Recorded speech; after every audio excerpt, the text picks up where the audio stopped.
В аэропорту Ташкента задержан мигрант, возвратившийся из России. У него в телефоне обнаружены исламские материалы, сообщает подробно.уз со ссылкой на данные МВД. Силовики сообщили, что задержанный – уроженец Хаджилийского района Каракалпакстана 2000 года рождения. Он прилетел в страну авиарейсом Санкт-Петербург-Ташкент. В памяти принадлежащих ему смартфонов Xiaomi и Samsung он хранил материалы, касающиеся деятельности исламских движений.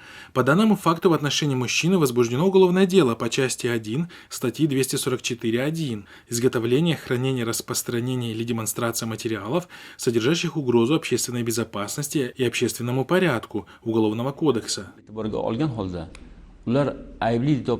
Напомним, в январе 2020 года радио Задлик обнародовало новый список запрещенной исламской литературы, сайтов и исламских движений в стране. Согласно опубликованному документу, Комитет по делам религии при правительстве Узбекистана утвердил обновленный список исламских материалов от 25 декабря 2019 года, запрещенных к изготовлению, распространению и ввозу в страну.